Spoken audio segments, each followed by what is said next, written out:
Hello everyone. Hanji, today our topic for discussion is electrochemistry. Electrochemistry.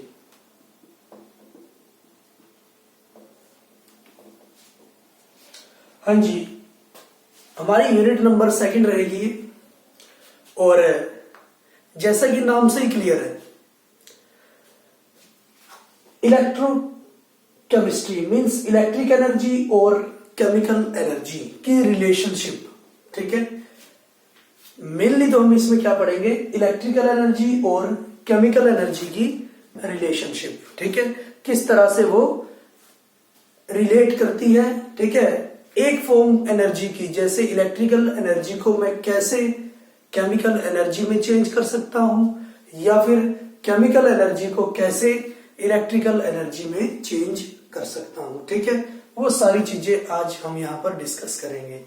तो जैसा कि हमारे पास सिनेरियो हमारा होता है, ठीक है, उसके अकॉर्डिंग सबसे पहले हम करेंगे आज ओवरव्यू, चैप्टर का ओवरव्यू।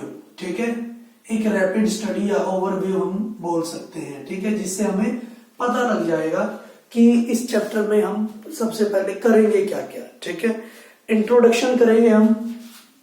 सबसे पहले तो इंट्रोडक्शन करेंगे हम कि क्या क्या बात हम इस चैप्टर में करेंगे। ठीक है, फिर हम करते हैं इसमें electrolytic cell and electrolysis process. Electrolytic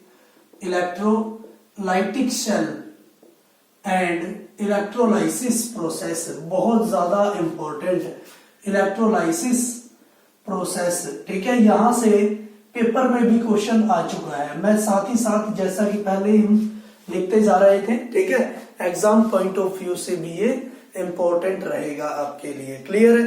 फिर हम इसमें करते हैं फैराडेज लॉ। ठीक है, इलेक्ट्रोलाइसिस प्रोसेस के बाद हम करेंगे फैराडेज लॉ। ठीक है, हम फैराडे फर्स्ट लॉ भी इसमें डिस्कस करेंगे और फैराडे सेकंड लॉ भी इसमें डिस्कस करेंगे, और उनके बिहाफ पर जो न्यूमेरिकल हमारे पास आते हैं वो भी हम इसमें क्या करेंगे, डिस्कस करेंगे। ठीक है, हाँ जी। उसके बाद हम करेंगे यहाँ पर कंडक्टेंस ऑफ इलेक्ट्रोलाइटिक सॉल्यूशन। ठीक है, conductance of electrolytic solution. Clear है।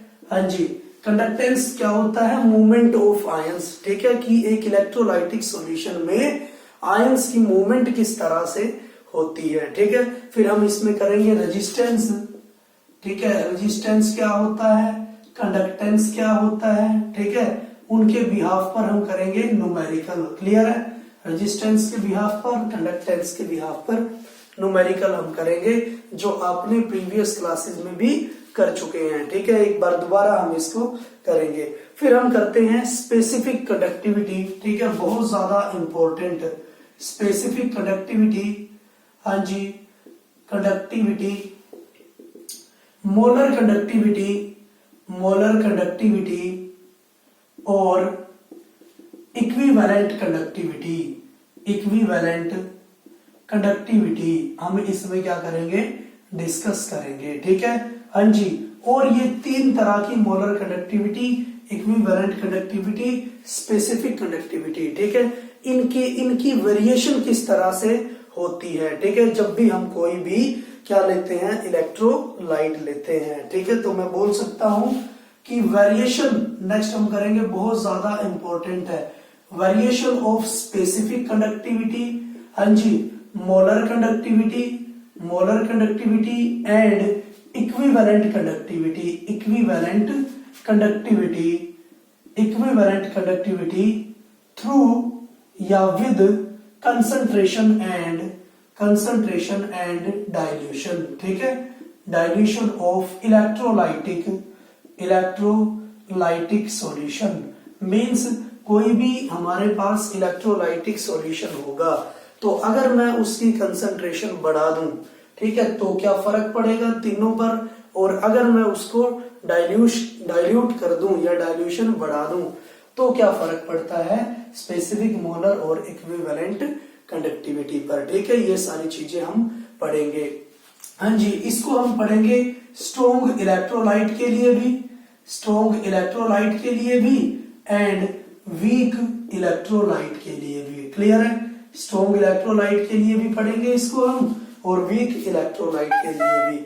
स्ट्रॉन्ग इलेक्ट्रोलाइट हमारे पास होता है कि जो पूरी तरह से डिसोसिएट हो जाए, जैसे हम स्ट्रॉन्ग एसिड को भी बोल सकते हैं स्ट्रॉन्ग इलेक्ट्रोलाइट और स्ट्रॉन्ग बेस को भी बोल सकते हैं। ऐसे ही वीक जो पूरी तरह से डिसोसिएट नहीं होते, ठीक है, जो वीक एसिड या फिर वीक बेस को हम बोल सकते हैं। ठीक है, फिर जो वीक इलेक्ट्रोलाइट है, ठीक है, उनकी कंडक्टेंस हम अच्छे से नहीं बता पाएंगे क्योंकि वो पूरी तरह से डिसोसिएट नहीं होते। उसकी कंडक्टेंस को बताने के लिए हम स्टडी करेंगे कोहलर्स लॉ। ठीक है, बहुत ज्यादा इंपॉर्टेंट कोहलर्स लॉ।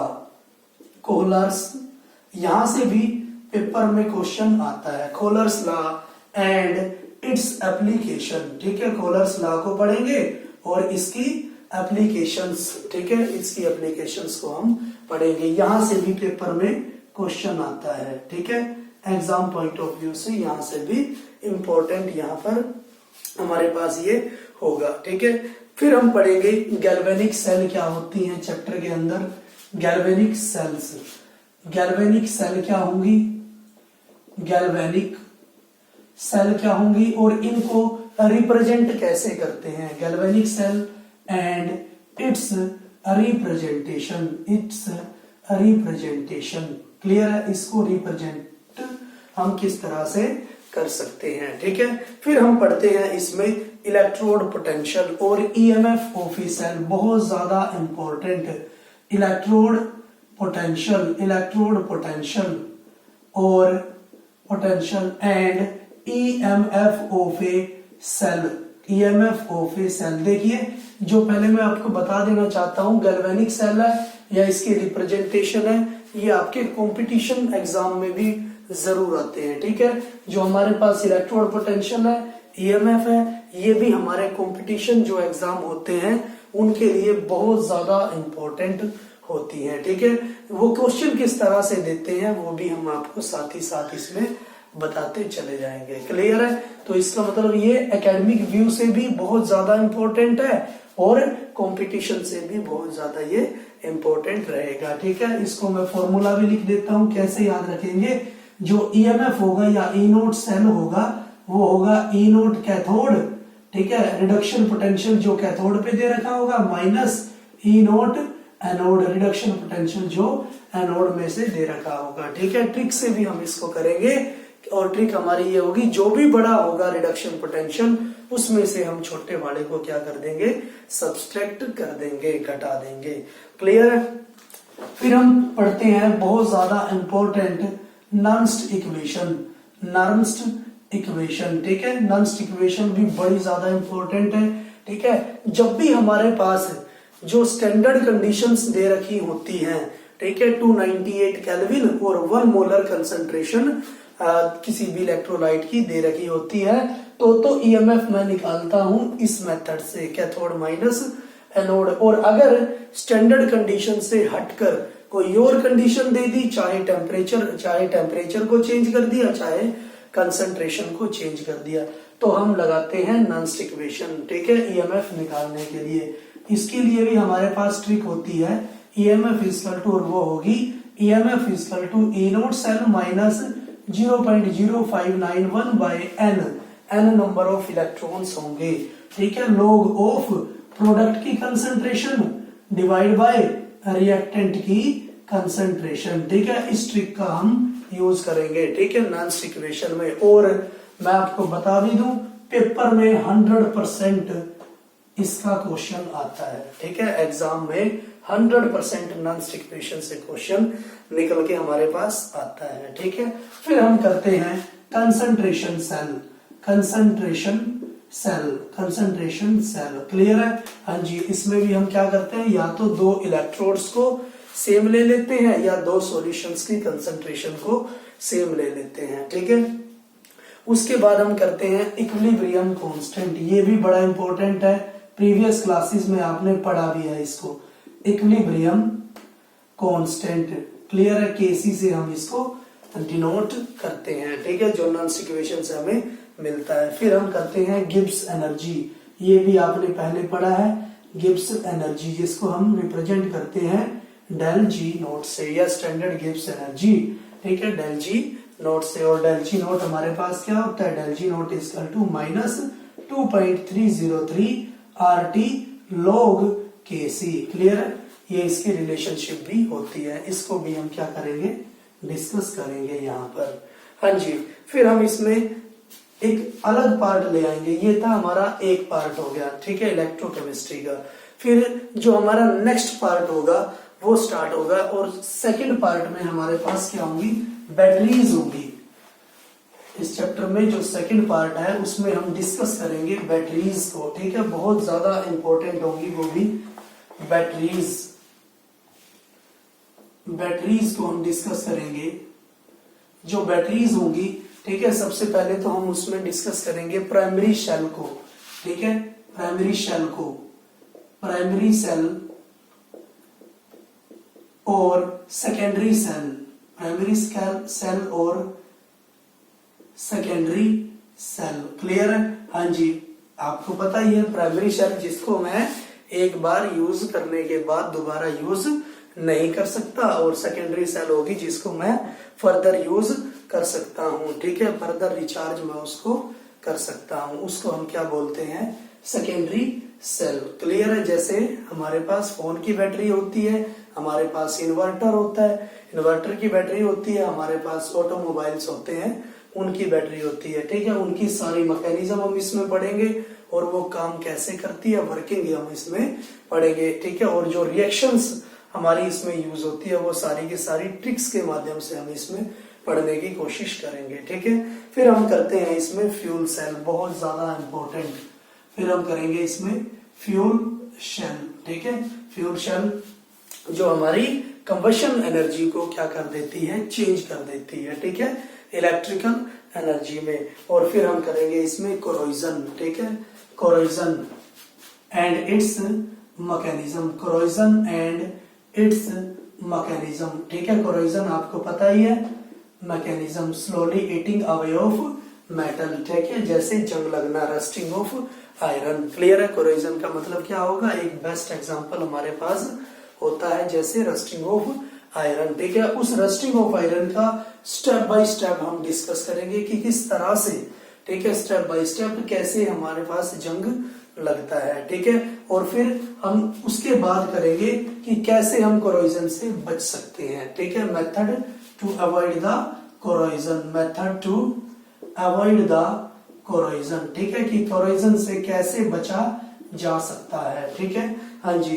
तो इस तरह से हम हमारी यहाँ पर यूनिट कंप्लीट हो जाएगी, ठीक है, और ये सारी चीजें हम इसमें क्या करेंगे, डिस्कस करेंगे। क्लियर है, ठीक है, तो ये था हमारे पास ओवरव्यू इस चैप्टर का, क्या क्या हम इसमें से पढ़ेंगे, ठीक है। मोस्टली केसेस में आपको बताना चाहता हूं, एग्जाम में जो सेकेंडरी सेल है उनकी रिएक्शंस हमारे पास आई है, ठीक है, कोरोजन के जो अवॉइड करने के मेथड है वो भी हमारे पास एग्जाम में आए हैं, हाँ जी, कोरोजन की जो मैकेनिज्म है वो भी हमारे पास एग्जाम में आए हैं, गिब्स एनर्जी से भी क्वेश्चन आया है और आता है, ठीक है, इक्विलिब्रियम कांस्टेंट से भी क्वेश्चन हमारे पास आता है, ठीक है। तो इसका मतलब ओवरऑल हम ये बोलना चाह रहे हैं कि इम्पोर्टेंट बहुत है ये यूनिट, ठीक है, आपके लिए या एकेडमिक या फिर पेपर पॉइंट ऑफ के लिए, एग्जाम पॉइंट ऑफ व्यू के लिए ये बड़ी ज्यादा इम्पोर्टेंट है, और हमारे जो कंपटीशन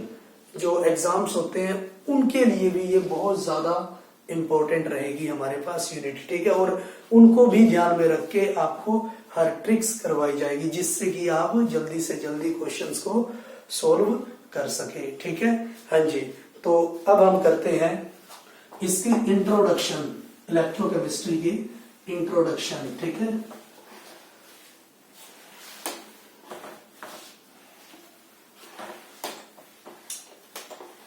इंट्रोडक्शन में सबसे पहले हमें पता होना चाहिए इसमें कि ऑक्सीडेशन क्या होती है और रिडक्शन क्या होती है, ठीक है, हाँ जी।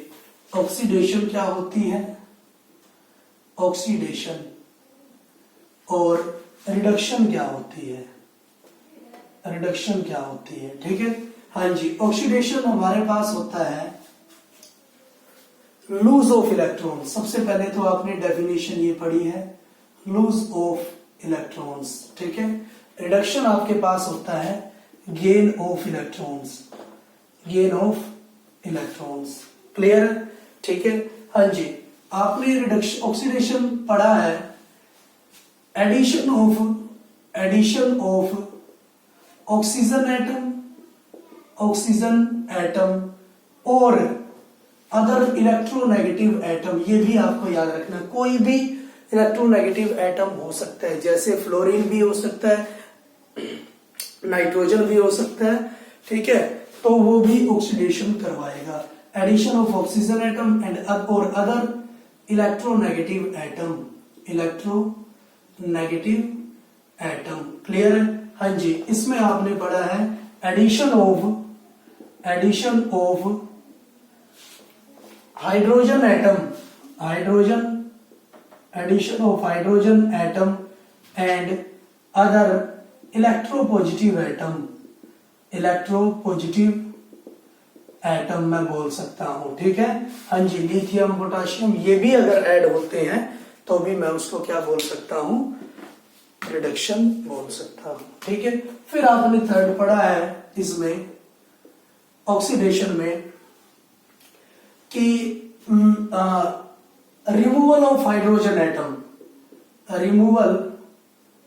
रिमूवल ऑफ हाइड्रोजन एटम, या फिर मैं बोल सकता हूं removal of hydrogen and other electropositive atom.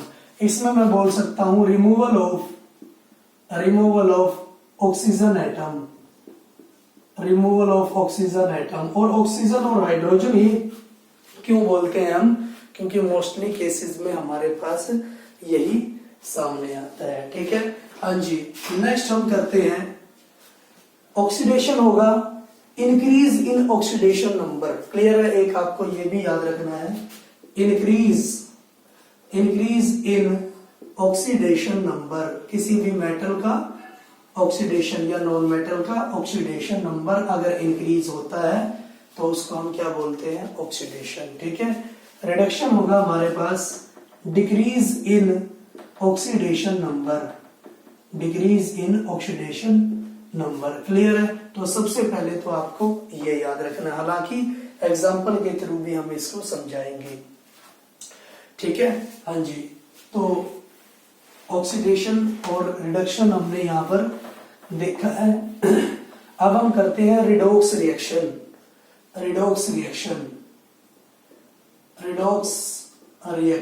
हाँ जी, रिड मीन्स रिडक्शन और ऑक्स मीन्स ऑक्सीडेशन, ठीक है। एक ऐसी रिएक्शन जिसमें रिडक्शन भी हो और ऑक्सीडेशन भी हो, ठीक है, उसको हम क्या बोलेंगे, रिडॉक्स रिएक्शन, ठीक है। सच रिएक्शन तो मैं बोल सकता हूं such reaction in which reduction as well as oxidation takes place of any elements, ठीक है। कोई भी एलिमेंट्स हो उनकी ऑक्सीडेशन भी हो और रिडक्शन भी हो, ठीक है, इज कॉल्ड रिडॉक्स रिएक्शन। उसको हम क्या बोलते हैं, रिडॉक्स रिएक्शन, ठीक है। जैसे मैं बोल सकता हूं Zn है, जिंक है, प्लस CuSO4, ठीक है, कॉपर सल्फेट है, ठीक है। तो मैं प्रोडक्ट में लिखता हूं ZnSO4 प्लस Cu, क्लियर है। ये हमारे पास एक रेडॉक्स रिएक्शन है। कैसे, हाँ जी, यहां पर मैं इसका ऑक्सीडेशन नंबर देखता हूं, मेटल किसी के साथ नहीं जुड़ा है तो इसका ऑक्सीडेशन नंबर है 0, ठीक है। हाँ जी, कॉपर का ऑक्सीडेशन नंबर देखता हूं, जिसका ऑक्सीडेशन नंबर हमें निकालना है उसको मैं मान लेता हूं X, प्लस सल्फेट पे मुझे पता है -2 चार्ज होता है, -2 = 0, और जिसको नहीं पता है सल्फेट है, ठीक है, सल्फेट है तो आप लिखते हो सल्फ्यूरिक एसिड, कार्बोनेट है तो कार्बोनिक एसिड, सल्फ्यूरिक एसिड लिखा, और आपको पता है एसिड है तो H पॉजिटिव देगा। यहाँ पर कितने H पॉजिटिव है? दो H पॉजिटिव मींस दो तो पॉजिटिव दिए और दो नेगेटिव। क्लियर है? इस तरह से आप देख सकते हो। तो -2 है किस पे?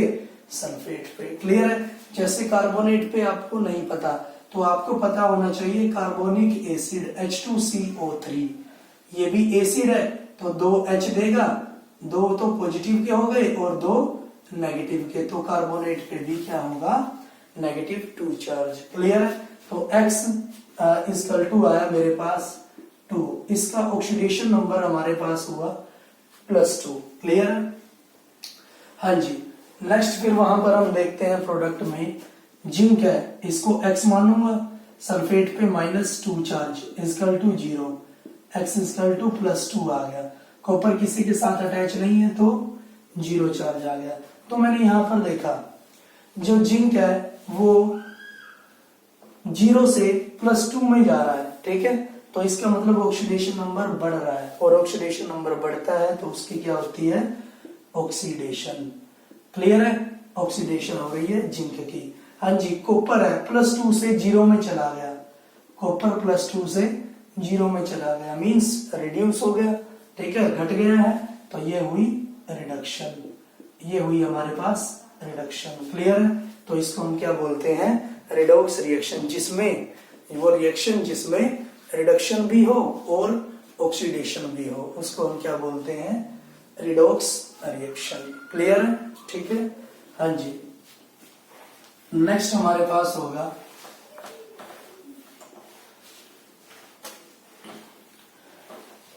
रिड्यूसिंग एजेंट और oxidising agent. Reducing agent, reducing agent and oxidising agent. Clear है? हाँ जी। रिड्यूसिंग एजेंट, एजेंट क्या होता है? जो बीच का काम करता है, जैसे कोई कंपनी है, ठीक है, और एक कॉमन मैन है, ठीक है, उनके बीच का जो आदमी होगा या फिर कोई भी मीडियम होगा उसको हम एजेंट बोलते हैं, ठीक है, जो कनेक्ट करवाता है एक दूसरे के साथ। तो इसका मतलब यहाँ पर रिड्यूसिंग एजेंट, एजेंट का क्या काम होगा? ठीक है, जो दूसरों को तो क्या करवाएगा?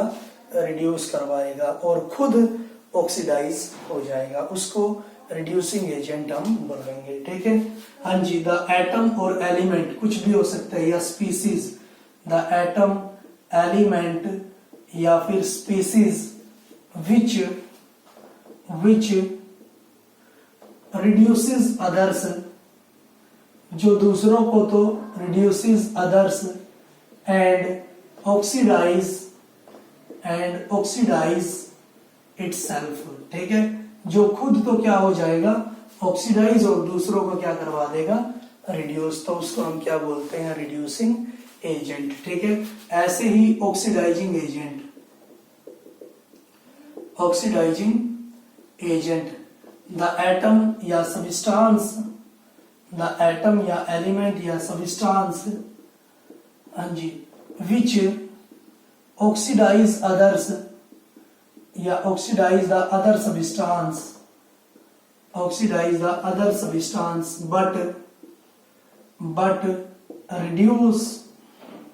बट रिड्यूस इटसेल्फ, जो खुद क्या हो जाए?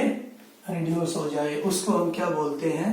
ऑक्सीडाइजिंग एजेंट, जो दूसरों को तो ऑक्सीडाइज कर दे और खुद रिड्यूस हो जाए। जैसे मैंने एग्जांपल लिया था Zn प्लस CuSO4, ये हमारे पास आया ZnSO4 प्लस Cu। क्लियर है? यहाँ पर 0 ऑक्सीडेशन नंबर है, यहाँ पर +2 है, यहाँ पर +2 है और यहाँ पर 0 है, ठीक है। हाँ जी। इसकी हो रही है रिडक्शन, क्लियर है, +2 से 0 में चला गया, और इसकी हो रही है ऑक्सीडेशन, जो 0 से +2 में चला गया।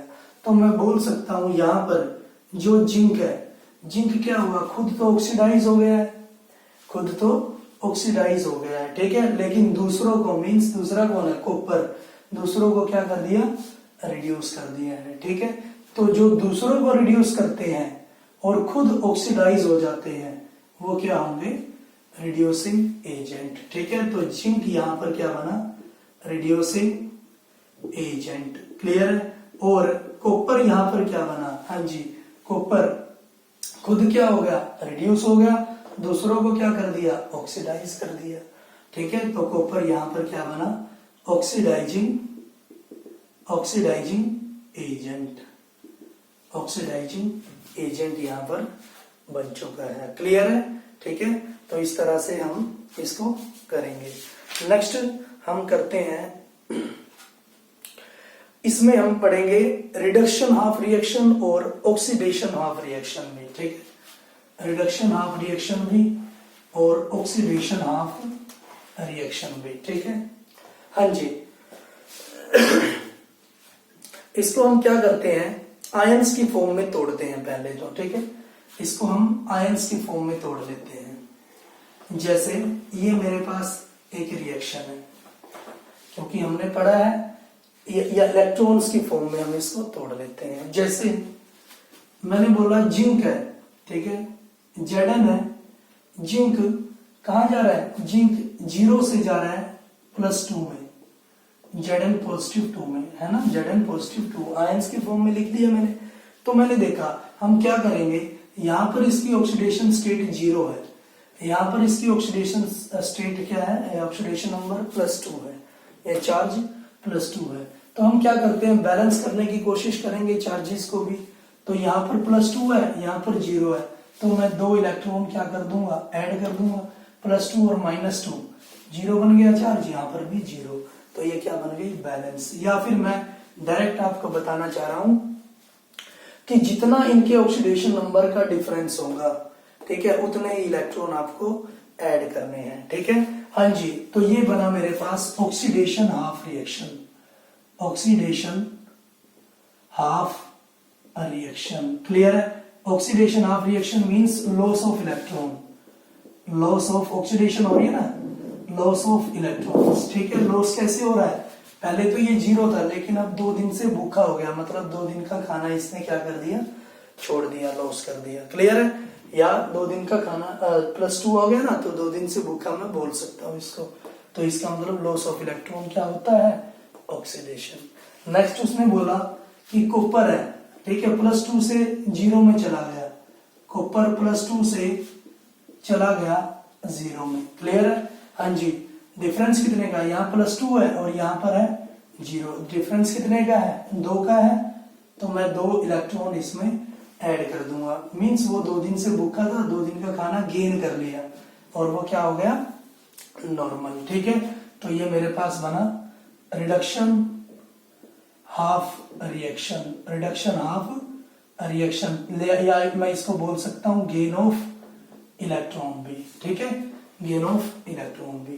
तो ये मेरे पास हाफ रिएक्शंस इसकी होगी। ठीक है, ये भी फॉर्म हमारी न्यूट्रल थी और ये हमारी क्या होगी, इलेक्ट्रॉन्स की टर्म में रिएक्शन। क्लियर है।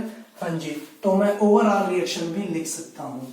ओवरऑल रिएक्शन क्या होगी हमारे पास, ओवरऑल रिएक्शन हमारे पास 2 इलेक्ट्रॉन इधर राइट लेफ्ट में है और इधर राइट में। या फिर मैं ये भी देख सकता हूँ, अगर हमेशा राइट में इलेक्ट्रॉन लिखे गए तो वो ऑक्सीडेशन होगी, ठीक है, राइट में, और अगर हमेशा लेफ्ट में लिखे गए तो वो होगी रिडक्शन। ठीक है, 2 इलेक्ट्रॉन से 2 इलेक्ट्रॉन कैंसिल, तो ओवरऑल रिएक्शन मेरे पास होगी, ओवरऑल रिएक्शन हमारे पास होगी Zn plus Cu positive 2। Clear है। प्रोडक्ट है हमारे पास Zn पॉजिटिव 2 प्लस Cu, ये इसकी आयनिक फॉर्म होगी। क्लियर है। तो इस तरह से हम इसमें रिडक्शन हाफ रिएक्शन या फिर ऑक्सीडेशन हाफ रिएक्शन भी पढ़ेंगे। क्लियर है। ठीक है, बाकी कंटिन्यू हम इस यूनिट को करते ही रहेंगे। आज के लिए इतना ही। Thank you for cooperation.